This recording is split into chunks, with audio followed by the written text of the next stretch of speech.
Hi, Dr. Tim Clare with ProHealth and Wellness Chiropractic in Charlotte, North Carolina. Talking to you today about arthritis. Arthritis is a nasty word. Nobody wants to hear Arthur come to town, as I hear a lot from some of my patients. There are different types of arthritis. The one I'm going to talk about today is spinal arthritis, or also known as osteoarthritis, or degenerative joint disease. In order to understand what this is, let's talk about normal. Normal vertebra should have nice healthy discs. The vertebra should be big, strong. The discs are open to allow the nerves to do what they're supposed to do. The joints themselves look nice and healthy.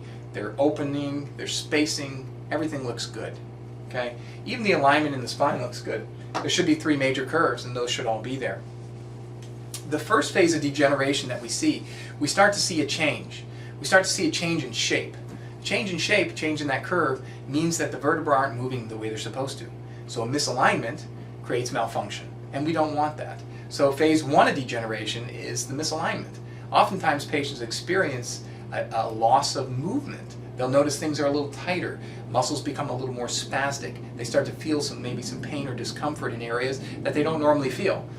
That's the first phase of degeneration. The second phase of degeneration, we actually start to see a breakdown of the disc, and we start to see a breakdown of the vertebra itself.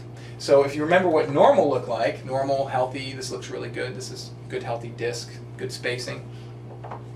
Phase 2 of degeneration, we start to see that disc get smaller.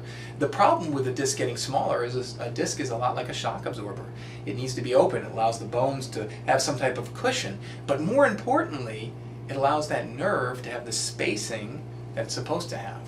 And as this disc gets smaller and starts to wear out, that spacing gets smaller, and now the spinal nerve begins to pinch or have more pressure placed on it. These models are very crude because they don't show everything that's in that hole. There's actually more than the nerve that's in there. Fat pad, we also have veins, we have arteries, we have ligaments that are in there. You don't see any of that on this model, but there's a lot more things in here. And as that space gets smaller and smaller, that nerve has more and more pressure on it. And whatever this nerve plugs into, that becomes a problem. We don't want that. Okay? Also, since the vertebrae are misaligned and they're not working correctly, we start to see things break down. Misalignment is one of the biggest issues that create that breakdown. We don't want that to happen. So chiropractically, we try to keep the vertebrae moving and keep them back into the right position and keep the pressure off the nerves so you can stay healthy. So this is more of a phase 2. Things aren't looking good. We can even have disc herniation or bulging or protruding in phase 2. Now here's the nasty one. We get to phase 3. Here's those big bone spurs that we were talking about. The bone spurs are calcium deposition. Calcium is being laid down, similar to what we started to see in phase 2, where it was being laid down. But phase 3, now we have almost complete fusion. So you don't need a surgeon to fuse your vertebra.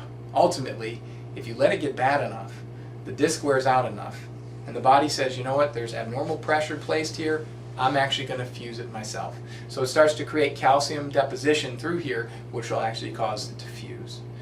Problem with that is now there's no motion. And now things are really, really stuck, and that nerve is really entrapped, and it has a lot of problems. So you think about it almost as if you're constricting or you're actually choking off the nerve. It's a bad thing. So degeneration, not the rate we want to go. Chiropractic tries to keep the vertebra moving, keeps them healthy, keeps the disc healthy, so long term you can stay healthy.